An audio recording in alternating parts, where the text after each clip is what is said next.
The Enchiridion, Part 29. In every affair consider what precedes and what follows, and then undertake it.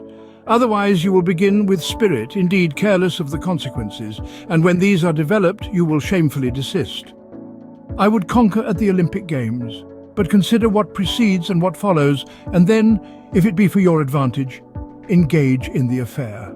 You must conform to rules, submit to a diet, refrain from dainties, exercise your body, whether you choose it or not, at a stated hour, in heat and cold. You must drink no cold water and sometimes no wine. In a word, you must give yourself up to your trainer as to a physician. Then, in the combat, you may be thrown into a ditch, dislocate your arm, turn your ankle, swallow an abundance of dust, receive stripes, and after all, lose the victory. When you have reckoned up all this, if your inclination still holds, set about the combat. Otherwise, take notice.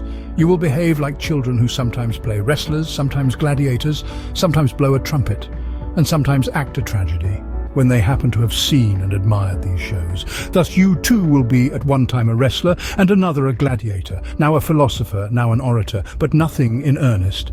Like an ape, you mimic all you see, and one thing after another is sure to please you, but is out of favour as soon as it becomes familiar.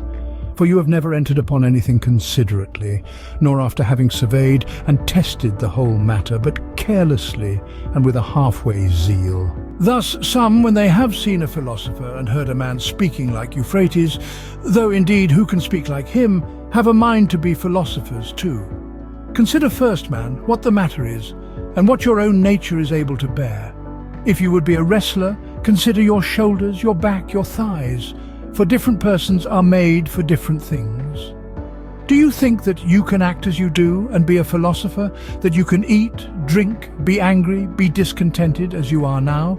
You must watch, you must labour, you must get the better of certain appetites, must quit your acquaintances, be despised by your servant, be laughed at by those you meet, come off worse than others in everything, in offices, in honours, before tribunals. When you have fully considered all these things, approach, if you please, that is, if by parting with them you have a mind to purchase serenity, freedom and tranquillity.